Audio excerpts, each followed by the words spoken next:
Hello everyone. और आज हम इस वीडियो में देखेंगे कैसे हम अपना बायस बना सकते हैं, चाहे वो वीकली हो या फिर डेली। लेकिन एक बायस होना बहुत ही इंपॉर्टेंट होता है, क्योंकि अगर आप एक बायस के साथ मार्केट में नहीं रहेंगे तो आप बाइंग या सेलिंग एक ही लेवल पे बार बार करते रहेंगे, जिससे कि आपके लूजिंग ट्रेड्स का नंबर बहुत ज्यादा बढ़ सकता है। तो सबसे मेन होता है कि बायस बनाना। तो जैसे कि आज सैटरडे संडे वीकेंड रहता है, तो हम सबसे पहले बात करते हैं कि वीकली बायस हमें बनाना चाहिए, क्योंकि नेक्स्ट वीक की प्लानिंग आपको वीकेंड्स में कर लेनी चाहिए कि आप नेक्स्ट वीक किस टाइप की कैंडल प्लान आउट कर रहे हैं। अगर आप लास्ट वीक मेरा बायस का वीडियो देखेंगे, लास्ट वीक जो मैंने वीकली एनालिसिस किया था, उसमें मैंने आपको बताया था कि यहाँ पे मैं एक्सपेक्ट कर रहा हूँ एक Doge kind of green candle जो छोटी सी बनेगी। अब यहाँ पे सबसे मेन था कि मैंने ऐसा क्यों सोचा। मैंने देखिए, मार्केट बहुत अच्छा खासा ऊपर जा चुका था, उसके बाद उसने थोड़ी सी रिट्रेसमेंट की। अब यहाँ पे बहुत सारे लोग होंगे जो प्रॉफिट बुक किए होंगे यहाँ पे। ठीक है, डेली में यहाँ पे आपको अच्छा खासा प्रॉफिट बुक और थोड़ा सा नीचे डाउन साइड के मोमेंटम आपको देखने को मिल गए। लेकिन हम जब वीकली चार्ट देख रहे हैं तो हमें वीकली चार्ट के बारे में सोचना चाहिए कि अब ये कैसे प्लान आउट करना चाहिए। जैसे कि यहाँ पे अच्छा खासा करेक्शन वीकली में भी 2 कैंडल्स में हो चुका था। अब इसके बाद एक्सपेक्टेड ये है कि ये डायरेक्ट नीचे आता जाए, लेकिन ऐसा हो नहीं सकता। यहाँ पे भी बहुत से सेलर्स ने यहाँ एंट्री बनाई होगी, तो वो भी प्रॉफिट बुक कर रहे होंगे, या फिर जो बायर्स ने यहाँ प्रॉफिट बुक किया था वापस से यहाँ पे बाइंग की एंट्री बनाना स्टार्ट कर चुके होंगे। तो इसलिए मैंने यहाँ एक्सपेक्ट किया था कि एक पॉज कैंडल बने, जिसके बाद मार्केट डिसाइड करेगी कि किस साइड जाना है। जैसे कि यहाँ पे हो सकता है, अगर ये जो सेलिंग आई, ये अगर प्रॉफिट बुकिंग की होगी तो मार्केट यहाँ से वापस चढ़ना स्टार्ट करेगी और ऑल टाइम हाई की तरफ निकल जाएगी। लेकिन अगर ये कैंडल लेकिन ये कैंडल अगर सेलर्स ने बनाई होगी तो मार्केट ने अच्छा खासा पॉज ले लिया है, मतलब कि यहाँ पे कुछ सेलर्स ने अपना प्रॉफिट भी बुक कर लिया। अब ये वापस से नीचे पुश करना स्टार्ट कर देंगे। तो मेन चीज मेरे लिए देखना ये होगा कि यहाँ पे क्या चीज होती है नेक्स्ट वीक। अगर यहाँ से रेड कैंडल बनना स्टार्ट होती है तो रिट्रेसमेंट वीकली आना बहुत ही ज्यादा प्रैक्टिकल रहेगा, क्योंकि वीकली में ये आराम से प्रॉफिट बुक हुआ, वापस नीचे स्टार्ट हो गया। तो वीकली में प्राइस आपको कहीं यहाँ देखने को मिल सकता है। लेकिन अगर ये यहाँ से वापस ऊपर चढ़ना स्टार्ट करता है, तो जब तक उस ग्रीन कैंडल को ब्रेक नहीं देता नीचे, तब तक आप सेलिंग का वीकली में नहीं सोच सकते। तो यहाँ पे इंपॉर्टेंट ये हो गया है, ये वाली ग्रीन कैंडल के बाद कौन सी कैंडल बनेगी। तो मैंने यहाँ पे थोड़ा सा एग्रेसिव रहते हुए यहाँ पे थोड़ा सा मार्किंग कर ली कि अगर अगर यहाँ पे सेलिंग नेक्स्ट वीक स्टार्ट होती है और यहाँ से निकलना स्टार्ट होता है प्राइस, तो मैं एक्सपेक्ट करूंगा सबसे पहले टारगेट्स कुछ इसके पास के कि यहाँ तक आपको सेलिंग मिल जाएगी, और उसके बाद मैं देखूंगा कि यहाँ इस लेवल्स को ब्रेक करता है या फिर इसको रीगेन करके वापस ऊपर चढ़ता है। तो मेन चीज होगी, मैंने एक लेवल मार्क कर लिया कि इसके नीचे मैं सेलिंग पकड़ने की कोशिश करूंगा वीकली में भी। और इसके बाद मैं इसको रिफाइन करूंगा छोटे टाइम फ्रेम्स में जाके कि मेरी जो स्टोरी, मैंने जो बायस बनाया है, वो छोटे टाइम फ्रेम के साथ भी अलाइन होता है या फिर नहीं। तो अब जैसे कि डेली में अगर आप जाके देखेंगे, तो डेली में आप चीजें पहले देखिए कि यहाँ पे यही सेम चीज हुई थी। यहाँ पे 2 कैंडल्स में नीचे सेलर्स ने पुश किया, फिर उसके बाद प्रॉफिट बुकिंग आई, फिर उसके बाद वापस से पुश किया, और अच्छा खासा आपको नीचे की साइड मोमेंटम देखने को मिला, जो कि मैं एक्सपेक्ट करता हूँ वीकली में भी सेम चीज। और इसी वजह से मैंने वीकली में एक्सपेक्ट की थी एक ग्रीन कैंडल यहाँ पे, जो कि पॉज कैंडल बनेगी।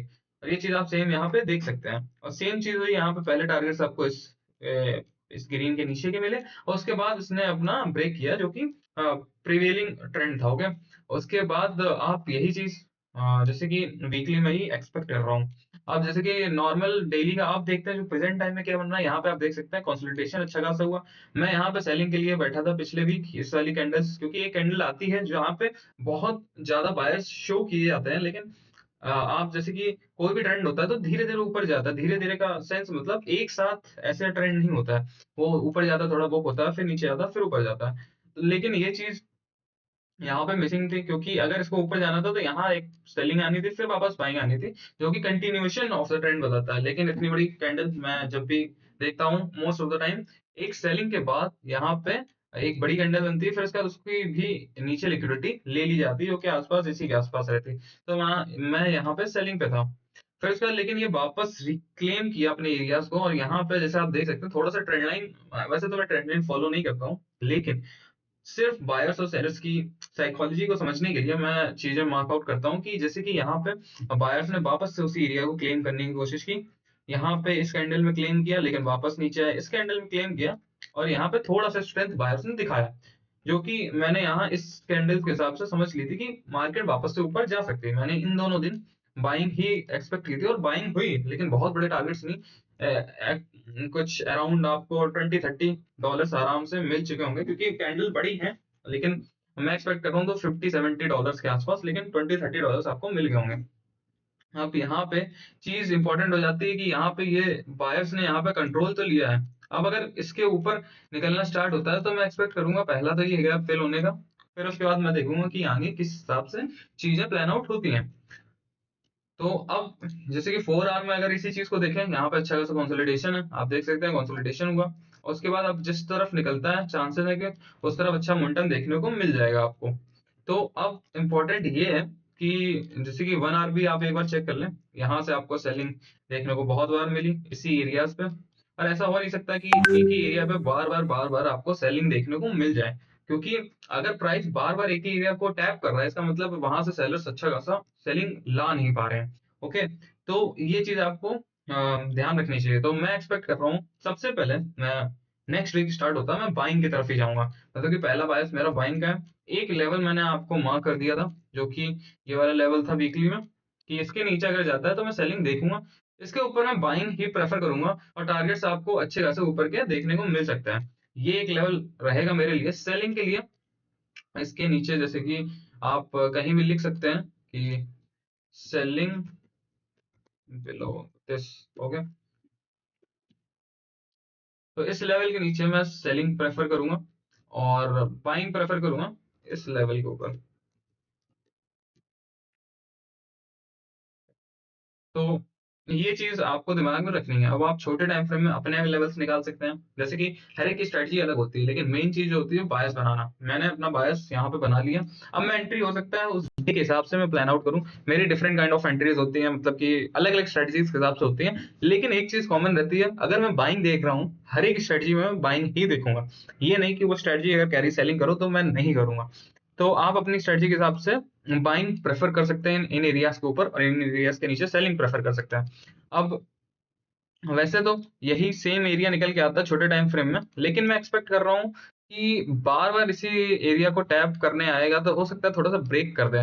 तो यहाँ पे आपको ये चीज ध्यान रखनी है कि अगर ये सीधा ब्रेक करता है तो हो सकता है कि ये वापस से ऊपर रिकवर कर जाए, तो इसके नीचे कम से कम 1-2 घंटे की क्लोजिंग चाहिए आपको लेवल के नीचे, तभी आप सेलिंग देखिएगा। और तब तक मैं बाइंग ही प्रेफर करूंगा। अब चांसेस है कि अगर प्राइस इसके ऊपर निकलती है तो आप, अगर प्राइस इसके ऊपर निकलती है, सॉरी, प्राइस अगर इसके ऊपर निकलती है तो आप यहाँ से बाइंग कैप्चर कर सकते हैं। टारगेट्स मैंने आपको जैसे कि आपको बताया डेली में, आराम से आप ये एक्सपेक्ट कर सकते हैं कि इन टारगेट्स तक आपको प्राइस देखने को मिल जाएगा। और थोड़ा सा अगर कंजर्वेटिव टारगेट्स रखें तो ये टारगेट्स आपको देखने को मिल जाएंगे। अब इन दो टारगेट्स का आप एक्सपेक्टेशंस कर सकते हैं। अब कहीं से भी आप कैप्चर करते हैं, अगर आप नीचे से कैप्चर करते हैं तो मेरे लिए फर्स्ट टारगेट ही बहुत ठीक है। जैसे कि आप यहाँ कहीं से कैप्चर करते हैं तो आप ये एक्सपेक्ट कर सकते हैं। ओके, आप ये एक्सपेक्ट कर सकते हैं, और या फिर अगर आप यहाँ से देखते हैं तो आपको ये टारगेट्स देखने को मिल जाएंगे। ये मेरा बायस बनाने का वीडियो है, मतलब कि आप कैसे ये वीकली बायस बना सकते हैं। यही चीज आप सेम डेली में प्लान आउट कर सकते हैं, और फिर 4 आवर, 1 आवर, और फिर 15 मिनट्स और 5 मिनट या छोटे टाइम फ्रेम में जाना पड़ेगा आपको, क्योंकि बायस जैसे कि आपको छोटे टाइम फ्रेम भी अलाइन करने पड़ेंगे, किस टाइप से आपको चेंजेस करने हैं। मेन रहता है मेजर टाइम फ्रेम क्या कह रहा है, उसके हिसाब से मैंने एक बायस बनाया। अब इसके बाद मैं डिफरेंट काइंड ऑफ स्ट्रेटजीज जो भी उस दिन प्लान आउट लगती है मुझे, मैं एंट्री लूंगा, 2 से 3 एंट्री लूंगा, उससे ज्यादा नहीं लूंगा। अगर फेल होता है तो कोई बात नहीं, अगर सही होता है तो मैं रिस्क रिवॉर्ड बस अपने बड़े रखता हूँ। आप कोई भी स्ट्रेटेजी लीजिए, रिस्क रिवॉर्ड हमेशा आप बड़े रखिए, तो चांसेस हमेशा लॉन्ग टर्म में रहेंगे, आप प्रॉफिटेबल ही रहें। तो ये था एक बायस बनाने का वीडियो। अगर आपको इसमें कुछ भी प्रॉब्लम आया समझने में, या फिर मैंने ऐसा क्यों किया, कोई भी एक स्टेप हो जो आपको लग रहा हो कि आपको समझ नहीं आया, तो नीचे कमेंट जरूर करें, ताकि मैं नेक्स्ट वीडियो में वो चीज़ क्लियर आउट करूँ। और मेन चीज़ ट्रेडिंग में एक ही है, बायस बनाना। इस चीज़ को आप ध्यान रखिए। आपकी स्ट्रेटजी हो सकता है कि उतनी ज़्यादा परफेक्ट ना हो, लेकिन अगर आपका बायस परफेक्ट हो गया तो आप बहुत आराम से प्रॉफिटेबल ट्रेडर बन जाएंगे, क्योंकि स्ट्रेटजीज चेंज होती रहती हैं different kind of time frames पे, या फिर डिफरेंट काइंड ऑफ लोगों के साथ, क्योंकि स्ट्रेटजीज में एक्सपीरियंस भी ऐड होता है। अगर आपके पास एक्सपीरियंस होगा तो आप सेम रेजिस्टेंस पे बाइंग करेंगे, और सेम सपोर्ट पे आप सेलिंग करेंगे। तो ये चीज़ें डिफ़र करती हैं हर एक पर्सन टू पर्सन। और इसके अलावा कुछ भी इस वीडियो में समझ ना आया हो तो नीचे कमेंट करके ज़रूर बताएँ।